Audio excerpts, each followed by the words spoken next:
Hello everyone, स्वागत है आप सभी का हमारे इस यूट्यूब चैनल जॉब्स ट्रैकर के अंदर। आज हम डिस्कस करने वाले हैं बहुत ही इंपॉर्टेंट टॉपिक सारे आईटी एम्प्लॉयज के लिए, जो कि रहेगा आपका रेजिग्नेशन और ले ऑफ्स के ऊपर। आज हम डिस्कस करने वाले हैं कैसे हमारे एक सब्सक्राइबर के साथ जो कुछ भी हुआ, उनकी कंपनी ने उनको फोर्स किया रिजाइन करने के लिए। तो आज हम डिस्कस करने वाले हैं कैसे हुआ ये सब चीजें और कैसे उन्होंने ये सिचुएशन को टैकल किया और कैसे उन्होंने एक दूसरी कंपनी में जॉब पाई। तो आज हम डिस्कस करने वाले हैं हाउ कॉग्निजेंट और टीसीएस इन्फोसिस क्या ये सच में फोर्स कर रहे हैं एम्प्लॉयज को रिजाइन करने के लिए या फिर वो टर्मिनेट भी कर रहे हैं। तो आज हम डिस्कस करेंगे सारी चीजें। प्लीज प्लीज इस वीडियो को एंड तक जरूर देखिए और अंडरस्टैंड करने की कोशिश कीजिए जो भी पॉइंट्स हम आपके साथ शेयर करने वाले हैं वो सारे पॉइंट्स। ओके, सो आगे बढ़ने से पहले एक छोटी सी रिक्वेस्ट है मेरी आप सभी लोगों से कि प्लीज इस यूट्यूब चैनल को सब्सक्राइब कीजिए जॉब्स ट्रैकर को, ताकि हम और भी इंफॉर्मेटिव वीडियोस आपके साथ शेयर कर पाए और हम रियल लाइफ एक्सपीरियंसेस आपके साथ शेयर कर पाए। ओके, तो हम डिस्क्लोज नहीं करेंगे उन व्यक्ति का नाम और उनका कंपनी और ये सारी चीजें, बट डेफिनेटली वो कंपनी हम बता सकते हैं आपसे कि कौन सी कंपनी है जिसमें ये सब चीजें हो रही है। हम नाम और बाकी डिटेल्स नहीं शेयर कर पाएंगे आपके साथ। तो चलिए शुरू करते हैं। तो सबसे पहली इंपॉर्टेंट चीज है कि जो भी लोग आईटी में बहुत सालों से काम कर रहे हैं, राइट, 12-15 साल से, जिनका पैकेज 20-25-30-40 भी लाख होगा, राइट, तो उसमें आप देखोगे कि कोविड के बाद एक बहुत ज्यादा एक्सपोनेंशियल जंप रहा है उनके पैकेजेस में। ओके, एक्सपीरियंस लोगों के, क्योंकि कोविड के बाद क्या हुआ, सारी चीजें ऑनलाइन चली गई थी और डिमांड बहुत ही बढ़ रहा था। कंपनीज ने इतना ज्यादा हायर किया, इतना ज्यादा हायर किया, उन्होंने ओवर हायर कर दिया। उन्होंने ओवर फोरकास्ट, फोरकास्टिंग जो रहता है, उन्होंने ज्यादा फोरकास्ट कर लिया कि इतनी ज्यादा ग्रोथ रहेगी। पर कोविड के बाद जैसे ही सिचुएशन नॉर्मलाइज हुई, जैसे भी इन्फ्लेशन बढ़ता गया, वैसे ही कंपनीज को रियलाइज हुआ कि उनको एक्चुअल प्रॉफिट दिखाने पड़ेंगे। उनको एम्प्लॉय जो कॉस्ट है, उन्होंने जो 10% कर ली थी उनके प्रॉफिट्स के या फिर रेवेन्यू के, तो उनको वो कम करनी पड़ेगी। अगर आप देखोगे अभी टीसीएस के बारे में, इन्फोसिस के बारे में, तो टीसीएस इन्फोसिस का जो एम्प्लॉय कॉस्ट है वो अराउंड 4 से लेकर 6-7% है, ना कि 10-15%, ओके, ऑफ द रेवेन्यू और the profit that they are generating. तो इससे क्या साबित होता है कि कंपनीज ने ओवर एस्टिमेट कर लिया था, उन्होंने ओवर हायर कर लिए थे, लोग बहुत लोग बेंच पे बिठाए थे ताकि उनको और नए नए प्रोजेक्ट मिल पाए। पर अभी होता क्या है, अगर आप एक्सपीरियंस एम्प्लॉय को हायर कर रहे हो, आप उनको 15-20 लाख का पैकेज दे रहे हो, तो आपको बहुत ज्यादा बिल लेना पड़ता है क्लाइंट से। ओके, तो जरूरी है कि आप बिलेबल प्रोजेक्ट में रहो। आप अगर नॉन बिलेबल प्रोजेक्ट में रहो और आपके क्लाइंट की तरफ से आपको कुछ रेवेन्यू जनरेट नहीं हो रहा है उस पर्टिकुलर प्रोजेक्ट का, देन बहुत ही बुरा होता है। ओके, उस केस में क्या रहता है कि कंपनी आपको निकालने का ट्राई करती है ऑफिशियली। अगर आपका परफॉर्मेंस बहुत अच्छा है, आप अच्छे से काम कर रहे हो, आप सब चीजें बराबर कर रहे हो, टाइम पे कर रहे हो, राइट, आप वर्क फ्रॉम ऑफिस का मैंडेट भी फॉलो कर रहे हो, सारी चीजें कर रहे हो आप, राइट, पर फिर भी वो आपको कैसे निकालेंगे, वो करेंगे आपके ऊपर वर्क प्रेशर, वो आपको हरास करेंगे मेंटली और फिजिकली भी। तो होगा क्या, वो बोलेंगे आपको ऑफिस में आओ पूरे 5 दिन। 5 दिन आप जब ऑफिस में आओगे तो अब आपको 1.5-2 घंटा तो ट्रैवल करना ही पड़ेगा। उसके साथ साथ आप जब ऑफिस में आओगे तो वो सबसे पहली चीज करेंगे, आपको बिलेबल प्रोजेक्ट से निकाल के नॉन बिलेबल प्रोजेक्ट में डाल देंगे, जहां पे वो आपको बहुत ज्यादा स्ट्रिक्टली फॉलो करेंगे। और यही हुआ है हमारे एक सब्सक्राइबर के साथ जो वर्क कर रहे थे कॉग्निजेंट नाम की बहुत बड़ी कंपनी में, इंडिया में। तो बेसिकली हुआ ऐसा था कि उनके जो प्रोजेक्ट मैनेजर्स थे, डिलीवरी मैनेजर्स थे, the subscriber was also good position, okay, 15-16 years of experience working in Cognizant, earlier worked eight Infosys. तो उनके साथ ऐसी चीज हुई कि उनके जो बड़े लीड थे या फिर उनके ऊपर वाले जो थे प्रोजेक्ट मैनेजर्स, उन्होंने उनको हर 2 घंटे बाद पिंग करना शुरू कर दिया। तो उनको समझ गया था, हमारे सब्सक्राइबर को समझ गया था कि कुछ तो फिशी है इन सब चीजों में। ये जानबूझ के ही मुझे प्रेशराइज कर रहे हैं। हालांकि उनके टीम मेंबर्स को कुछ भी प्रेशर नहीं डाला जा रहा था। ओके, उनके टीम मेंबर्स उनसे कम एक्सपीरियंस पे थे और उनका लाइक प्रेशर्स थे, कुछ कुछ 3-4 साल के एक्सपीरियंस पे भी थे। तो उन्होंने भी ये चीज पॉइंट आउट करी कि आपके साथ शायद से ज्यादा हो रहा है, हमारे साथ इतना ये नहीं कर रहे वो जितना आपके साथ कर रहे हैं, जितना आपको टॉर्चर कर रहे हैं, जितना आपको स्ट्रेस में डाल रहे हैं, राइट। वो हर 2 घंटे बाद पिंग कर रहे हैं कि ये क्या हुआ। अगर हमारे सब्सक्राइबर ने अच्छे से काम भी किया, पूरे रिपोर्ट्स भी सबमिट किए, सारा सब कुछ टाइम पे किया, फिर भी वो मीटिंग में जो भी उनका सिंकअप कॉल था उसमें वो उनको 20-20 30 मिनट का सिंकअप कॉल है तो 20 मिनट उनको ही पूछेंगे। बाकी सारे टीम मेंबर जो 4-5 टीम मेंबर्स थे उनको सिर्फ 5-5 मिनट के लिए पूछेंगे और उनको ड्रॉप कर देंगे।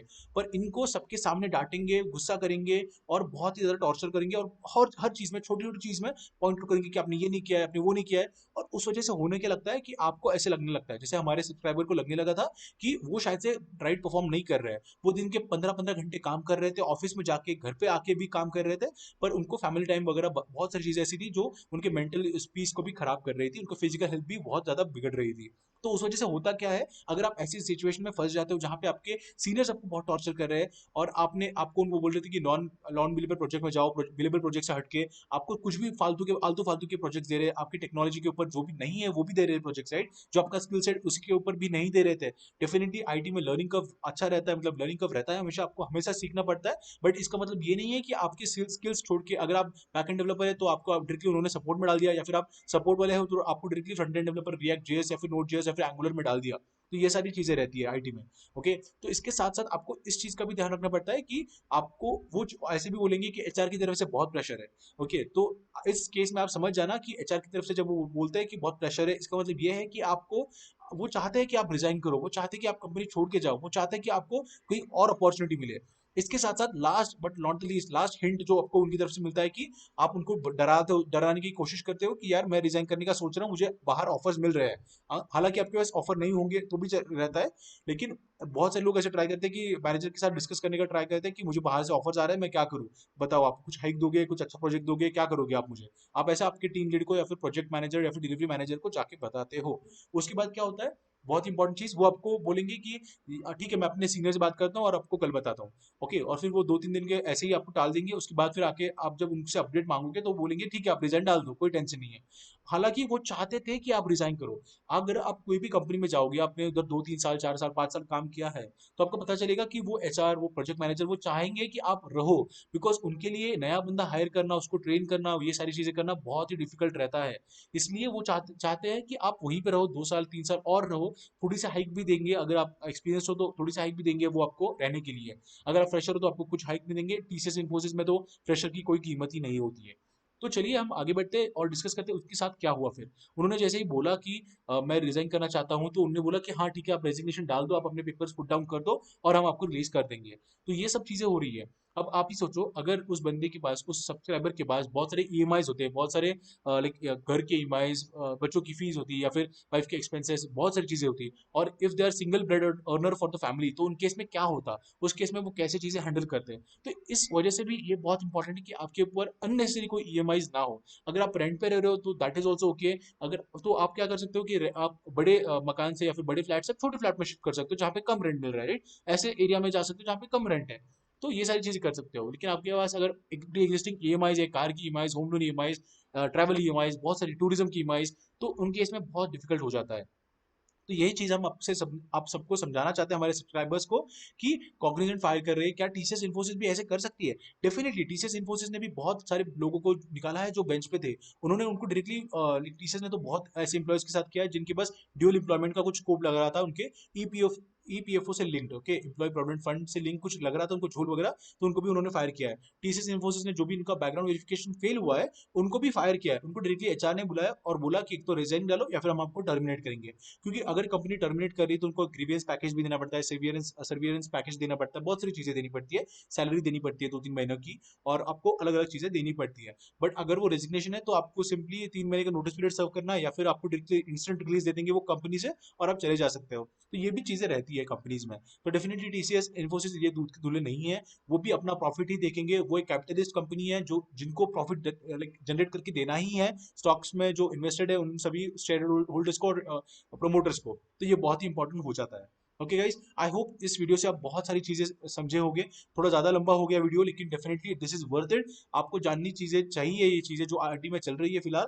और एक जमाने में लोग बोलते थे 4-5 साल पहले कि आईटी है तो बहुत अच्छा है, बहुत जॉब्स है, लेकिन डेफिनेटली कभी ना कोई सैचुरेट हो जाती है। आप अगर देखोगे पिछले कुछ सालों में तो बहुत ज्यादा इन्फ्लो था आईटी में, बहुत सारे लोगों ने आईटी में स्विच किया है, उस वजह से बहुत सारे सरप्लस हो गया है, मतलब लोग ज्यादा है जॉब्स कम है। तो अभी वही सेम सिनेरियो है। ओके, तो प्लीज गाइस अंडरस्टैंड करो इस सब पॉइंट्स को, और प्लीज हमें बताओ कमेंट सेक्शन में कि आपके साथ भी ऐसा ही हुआ है क्या। अगर ऐसा हुआ है तो आप हमें business.ad@gmail.com, या फिर आप हमें कोई हमारे ईमेल आईडी पे भी मैसेज ईमेल कर सकते हैं, और हम डेफिनेटली आपसे कनेक्ट करेंगे। Okay guys, thank you for watching this entire video guys, hope you all have a great day. Tata bye.